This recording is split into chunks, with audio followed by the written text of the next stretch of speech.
everybody, this is Mark from piao.co.uk, and today I'm going to be talking to you about Banjo Kazooie on the Nintendo 64. I'm going to be showing you one of my favourite levels, Treasure Trove Cove. Okay, here we go. We're going to start out with me opening up the Treasure Trove Cove world. Every world has a picture it needs completing. It has missing jigsaw pieces which you find within the different worlds. So you collect jigsaw pieces to open up new worlds, which then give you more jigsaw pieces to open up further worlds, until you get to the end of the game. It's quite linear and kind of rips it off from Mario 64, but there we go. And with the entrance to the cove now open, I'll make my way over to the big treasure chest I've just opened up there.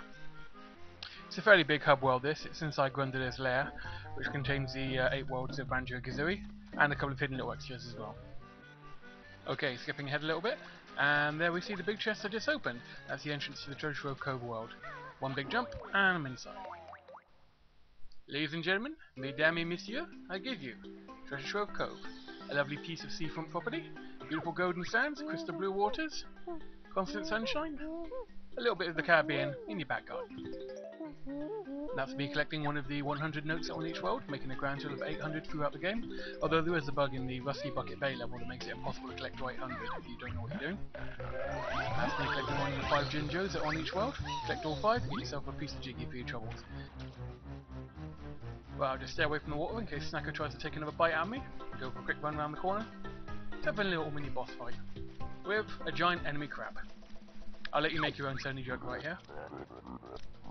Every character in the game speaks in this Star Fox style gibberish, obviously done to save memory on the Nintendo 64 cartridge, but it gives everything a kind of cute and cuddly anthropomorphic feel.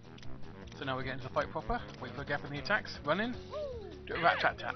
There we go, bounce back out, again, wait for a gap, run in, big to the eye, there we go, 2 down, 1 to go. It's worth noticing the little details here, like the plumes of dust in the sand, all very nice. That's Tip of the Crab defeated, he retreats into his shell. We follow in after him, see what we can find. It's a great chance here to look at how beautiful the game is. Some wonderful coloured lighting, some brilliant little splash effects with the individual droplets of water flying everywhere. Grabbing a few more notes for my troubles as well. Those blue things you can see on the floor, those are eggs that Kazooie can shoot. And that's me getting beaten up by a couple of enemy crabs. What I do is I jump in the air, do a beak buster, bust him right open. Now those yellow hexagons they drop, those are honey energy that I can eat to replenish my energy, funnily enough. There we go, you can see in the top left corner there, next to my number of lives. And this is what it's all about, Jiggy Wigs. There we are, jump in the air to collect it. 1 down, 9 to go on this world. Every world has 10 Jiggy Wigs, 9 you get from doing different tasks, like I just did there. And you get 1 from collecting all 5 Jinjos. Right, let's get outside, see if we can find some more. Skipping ahead a little here, that's me running up the rigging and getting some more notes, and collecting for the first time a red feather. Now every time you pick up a new item in the game, it tells you what it is, gives you a rough idea of how to use it. Now the red feathers, they help you fly, but I've not learnt the move yet to do it, so I go to my old friend here, Bottles of Glory. Yeah, it's got quite an antagonistic relationship with Kazooie, which makes for some good humour. It's all very British humour in this game, which I'll show you a bit more of later on. Now he's just teaching Kazooie here how to fly, by using that jump pad on the right there. Just give me some feathers to try with.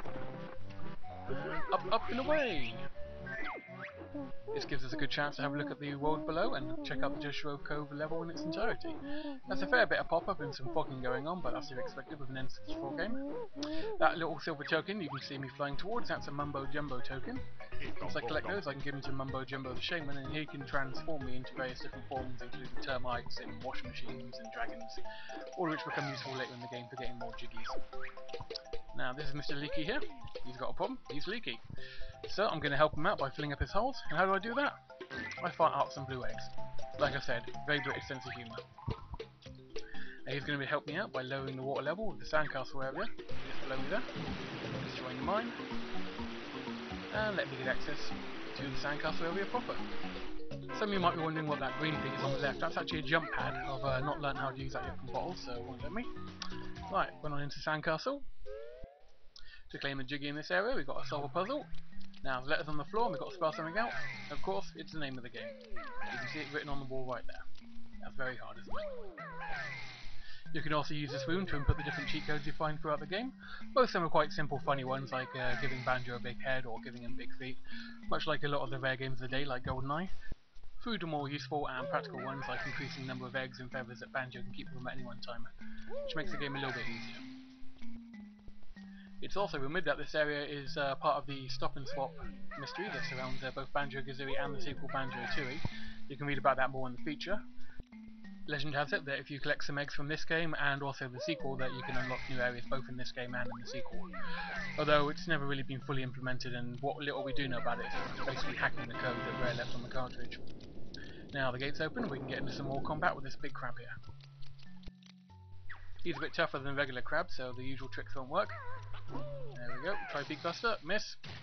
Oh, get hit, that's one energy gone. Bounce off him, try another Beak Buster, miss again.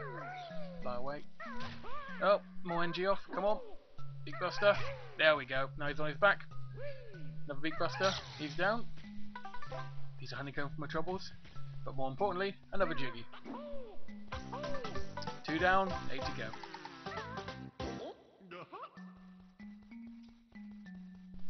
And that's been Banjo Kazooie on the N64. Thanks for watching. If you like more of this kind of thing, please go to pl.co.uk, read the features, get on the forum, have a chat with us. We'll see you next time. Cheerio.